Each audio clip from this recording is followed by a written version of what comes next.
She said, if I want to stay over at a guy friend's house after a party, that's my choice. Trust me or don't. I chose don't. When she finally realized I was gone, she left a trail of voice notes begging, screaming, then whispering, please come home. Hey viewers, before we move on to the video, please make sure to subscribe to the channel and hit the like button if you want to see more stories like this. Thanks. The cracks didn't start with a bang. They started with silence. The quiet, preoccupied silence of someone typing on their phone, a small, secretive smile playing on their lips before they noticed you looking, and it vanished. That's how it was with Chloe. In those last few weeks, we'd be on the couch, my arm around her, some movie playing, and I'd feel the subtle vibration of her phone against my side. She'd shift ever so slightly to angle the screen away. I told myself I was imagining things. I was the paranoid boyfriend, the cliché. We'd been together for 2 years.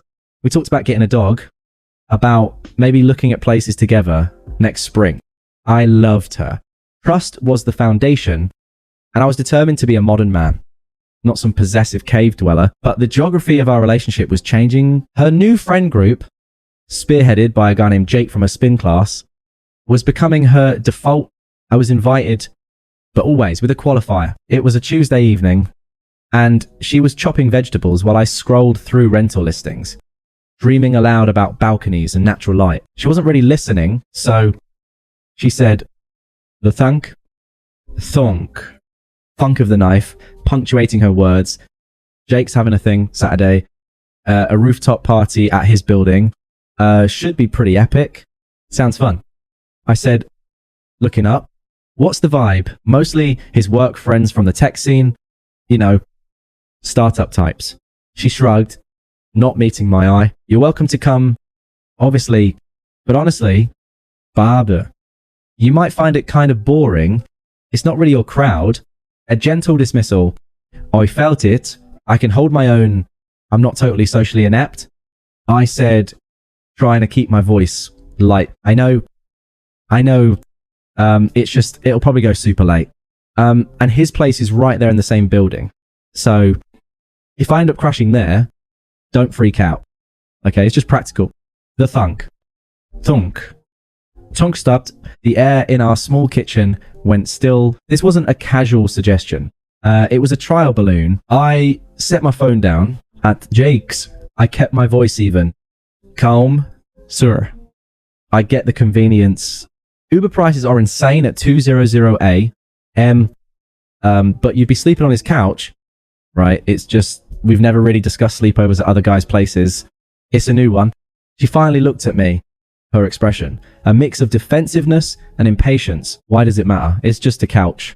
God, it's not like anything would happen. Do you not trust me? And there it was. The nuclear option, the question designed to shut down any further discussion by making me the villain, the insecure, controlling boyfriend. It's not about trust. Khlu. I said, choosing my words with care. It's about respect. Respect for our relationship. For what we have. Spending the night at another guy's apartment, even platonically, is a boundary for me. It makes me uncomfortable. She waved the knife, a dismissive little gesture. Well, it shouldn't. Jake's a friend, a good friend. It's 2023. Men and women can be friends without it being weird. I agree they can, but friends don't typically have sleepovers. When one of them is in a committed relationship, it's about the appearance, the principle of it. The principle, she repeated, as if the word was silly. She went back to chopping harder. Now, fine, whatever. I just wanted to give you a heads up.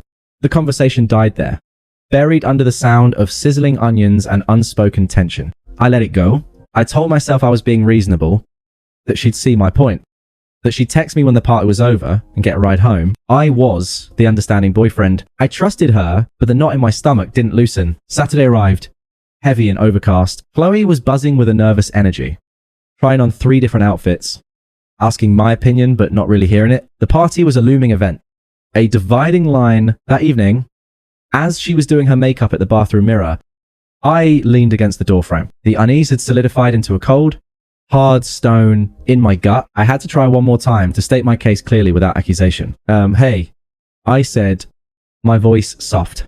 About tonight. She met my eyes in the mirror. Her expression carefully neutral. Yeah, it would make me more comfortable, a lot more comfortable, if you just got an Uber home, however late it is. I'll pay for it. Seriously. Or I can come get you. I don't mind. Anytime, just text me. She put her mascara down slowly, turned around, and crossed her arms. The carefully constructed neutrality shattered, replaced by something colder. So, you're saying you don't believe I can be in a house with a man and not cheat on you. That's what this is about. You think I'm going to Jake on his couch? The crudest of it was a slap. No. I said, my own voice hardening, just a fraction. It's not about cheating. It's about respect for our relationship. It's a boundary for me. A simple one. Don't spend the night at another man's apartment. Is that really so unreasonable? She stared at me. And in her eyes, I didn't see love, compromise, or even frustration. I saw contempt. She saw my boundary as a weakness. My request as a shackle. Well, she said, her voice flat and final. Each word, a nail. If I want to stay over at a guy friend's house after a party, that's my choice. Trust me or don't. She held my gaze, challenging me. This was her line in the sand. She was framing my entire devotion, our 2 years, as a binary test.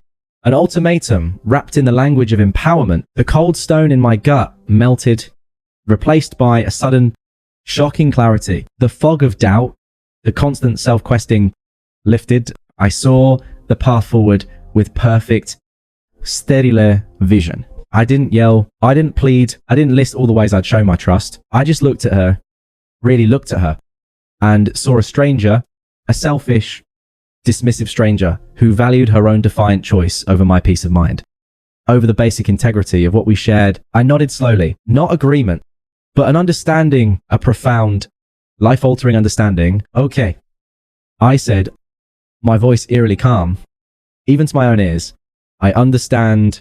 I turned and walked out of the bathroom. I heard her make a small, exasperated sound behind me, assuming she'd won, that I was capitulating to another night of silent resentment. She had no idea. The clarity that followed her ultimatum was like stepping into a cold, still room after a raging storm. All the noise, the anxiety, the doubt, the desperate need to make her understand just ceased. I felt a profound, almost unsettling calm. I went to bed before she left for the party. I heard the click of her heels, the scent of her perfume lingering in the hallway, the final click of the apartment door. I didn't get up. I lay there in the dark, not planning my next move, because it was already planned. I'd begun it the day after our first conversation about Jake.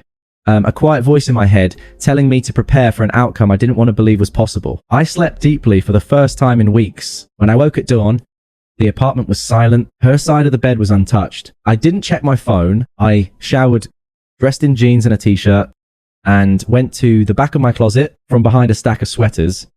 I pulled out a duffel bag I'd packed incrementally over the last 10 days. A few changes of clothes, my passport and important documents, my grandfather's watch.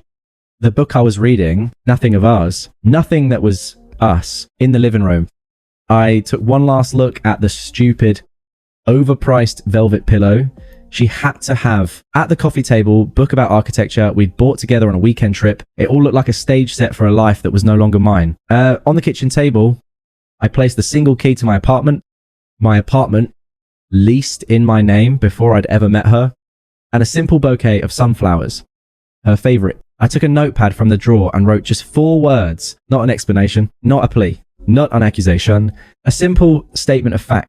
The answer to the test she'd given me. I've chosen don't take care. Mark, I didn't look back. I closed the door. And in that act, I closed the book on us. My friend Ben, who'd been watching my slow-mo heartbreak for weeks, didn't ask questions when I showed up at his door with a duffel bag at 700 AM. He just clapped me on the shoulder, pointed to the made-up sofa, and said, "Coffee's on. Stay as long as you need." The first thing I did on his couch was open my phone. I didn't scroll. I went straight to my contacts, tapped her name, and hit block. I did the same for her number. Then I opened our shared notes app, our shared grocery list, Our photo cloud, I removed her one digital thread at a time, severing the connections with surgical precision. I left one channel open, the messaging app we use most frequently. I didn't block her there. I simply turned off all notifications and archived the chat. I needed a record, not for revenge, but for my own sanity, a receipt. Then I put my phone face down. Okay. Men bin erst handing me a mug. I said, and I meant it. The first voice note came through at 1137 a.m.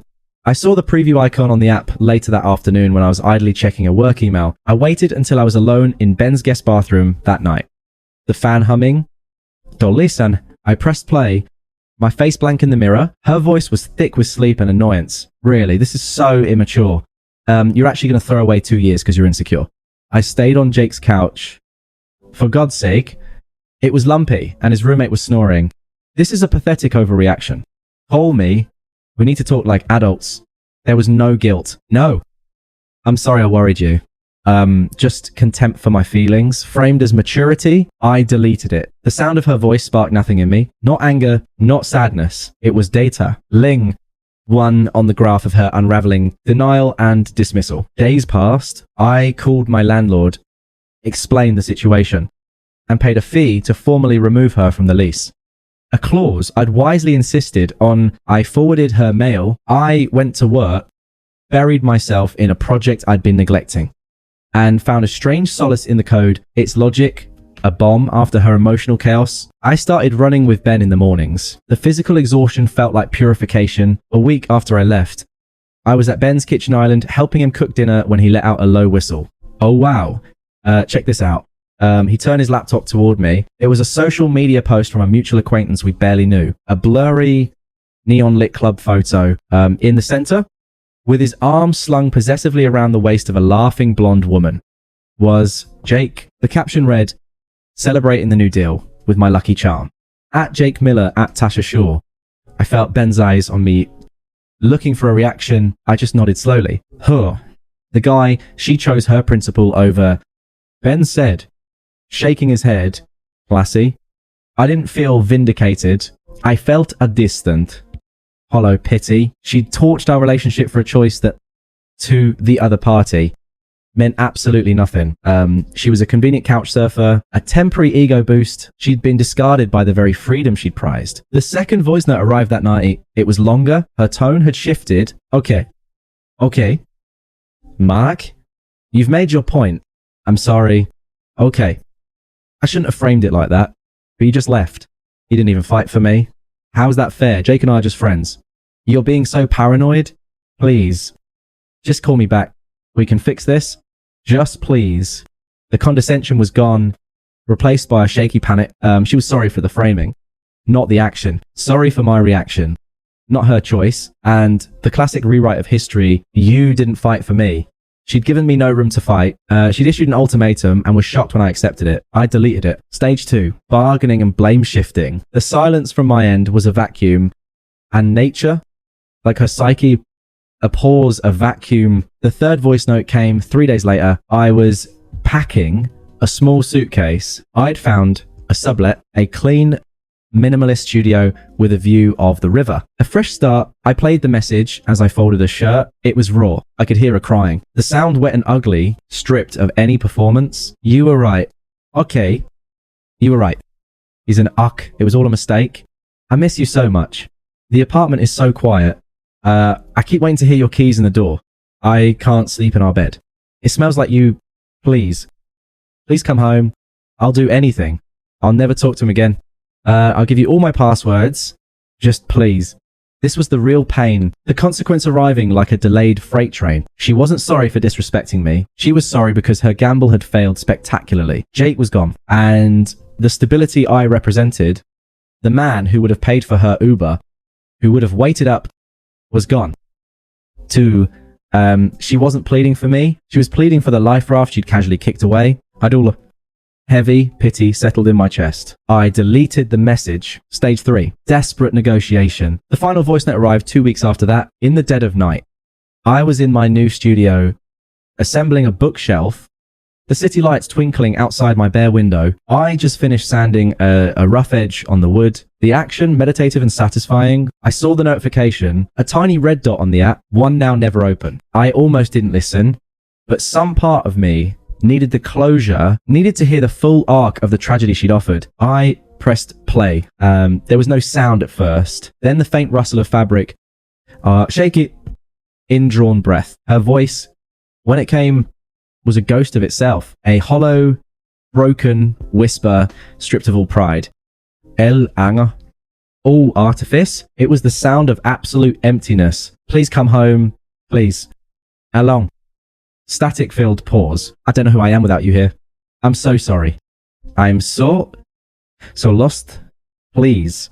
The whisper hung in the air of my new, quiet apartment. It was the culmination of every choice she'd made, every dismissive word, every secretive smile at her phone. It was the sound of karma, not as dramatic punishment, but as the inevitable aching void left. When you treat love as an option and respect as a weakness, I felt nothing. Not triumph, not sadness, not even that distant pity. It was like hearing a weather report from a country I'd never visit. I didn't delete it immediately. I placed my phone on the newly assembled shelf, walked to the window, and looked out at the river. A dark ribbon studded with reflected lights. I took a deep, clean breath of the air in my own space, untainted by perfume or resentment. Then I went back, picked up my phone, and for the final time, pressed delete. 6 months is a lifetime when you're building it brick by brick in silence. My studio by the river became a home. The bookshelf I'd assembled that night now held a growing collection. The view, once just a novelty, became a part of my daily meditation. The constant, steady flow of the water, a reminder that things move on. I'd gotten the promotion at work, the one I'd been too distracted to properly chase. I'd reconnected with old friends, the ones Chloe had subtly nudged me away from, calling them your boring college buddies. We play poker on Tuesdays. It was mundane and perfect. Ben called it my post-traumatic glow-up. I just called it peace. I heard about Chloe in fragments from the dwindling network of mutuals. She left the apartment, couldn't afford it alone. Moved in with a cousin. Jake, unsurprisingly, had officially and publicly coupled up with the blonde Basher. Chloe's social media, which I never checked, but been occasionally reported on, had gone from defiant living my best life posts to a long, then permanent silence. I never thought about reaching out. She had become a lesson learned, a closed chapter. The memory of her whispering voice notes sometimes surfaced, not as a wound, but as a marker. The moment I knew my silence had been heard, the encounter, when it happened, was not an accident. It was a Sunday morning at the Grind, the coffee shop we'd frequented near our old place. I still went sometimes. They roasted the best beans in the city. I was waiting for my order, reading a newsletter on my phone, wearing the quiet confidence of a man utterly comfortable in his own skin. I had just come from Iran. I looked like what I was: healthy, rested, and alone by choice. Mark, the voice was tentative, thinner. I knew it instantly, but the sound triggered no pulse spike, no cold dread, just a mild, distant recognition.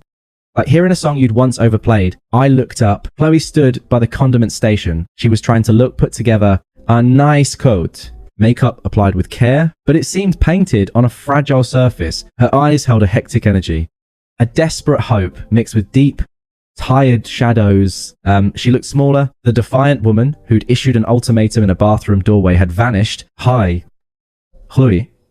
I said, my voice was polite, neutral. The tone you'd use with a coworker you barely know. How are you? Not, what are you doing here? Not, wow. Long time. Not, you look. Just a simple, socially required inquiry, devoid of any real interest. She flinched almost imperceptibly at the placid normally of it. She'd likely rehearsed tearful reunions or heated arguments. She hadn't prepared for this. Okay. She lied, her eyes searching my face frantically for any crack, any hint of the old pain, the old love. She found nothing. A smooth wall of pleasant detachment. You look really good.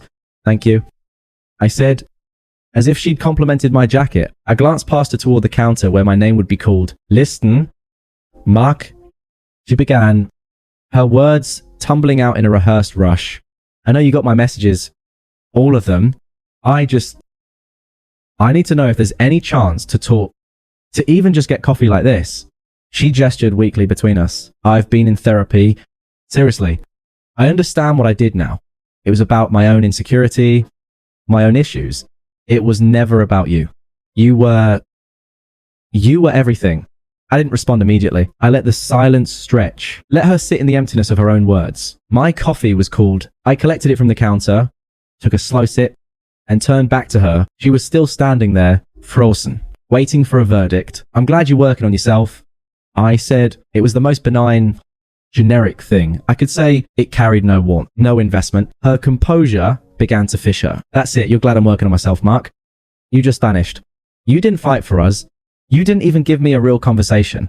Was I that easy to leave? Was what we had that meaningless to you? Her voice was rising, tinged with the anger of the second voice note, the one that had blamed me for not fighting. This was the crucible. This was where the old me would have broken, would have launched into a passionate defense, a relitigation of every hurt. The old me would have given her the emotional engagement she craved. Even if it was negative, the man I was now simply looked at her. His head tilted slightly, as if observing a mildly puzzling specimen. You gave me a choice?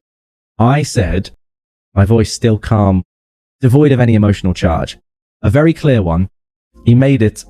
Once that choice was made, there was nothing left to fight for. The fight was over.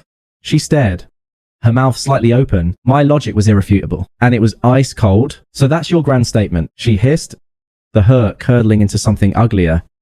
Taller, the facade of the therapy, talking, enlightened woman, cracked, revealing the raw entitlement beneath. After everything, I get the silent treatment.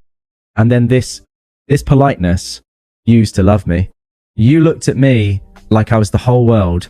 I took another sip of my coffee. It was excellent. I appreciated it fully in that moment. Chloe, I said, setting my cup down with a soft finality. My gaze was direct, but not harsh. It was simply factual. That person you're talking about, the one who loved you, who looked at you that way, he's gone. You dismissed him. You told him his feelings were an obstacle to your choices. I could see the words landing, each one a weight pulling her down. And honestly, I continued, my tone shifting to one of pure, unadulterated realism, building a new life without that constant negotiation, without the walking on eggshells, without the tests.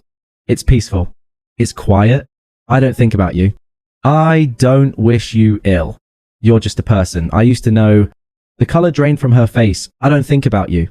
It was the ultimate defeat. Not hatred, not Ling Lot, but utter irrelevance. My peace was not in spite of her. It was completely unrelated to her. She had become a non-factor in the equation of my happiness. Her anger evaporated, leaving behind a devastating, hollow understanding. The fight went out of her shoulders. She wasn't looking at a heartbroken ex she could manipulate back. She was looking at a man who was genuinely, profoundly free, and her power, the power of my love for her, thus now zero, extinct. I saw the exact moment she realized she was whispering into a void that had long since stopped echoing. Take care of yourself. Chloe.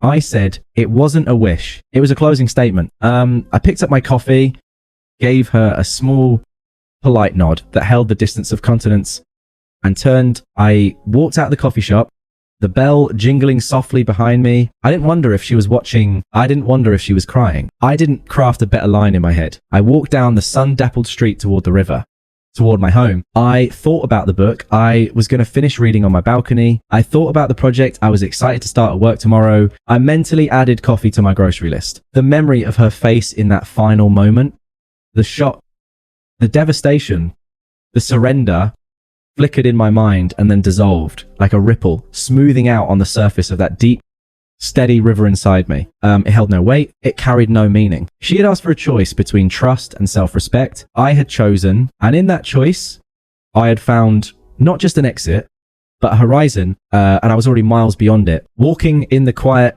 sunlit calm of a life that was finally completely my own.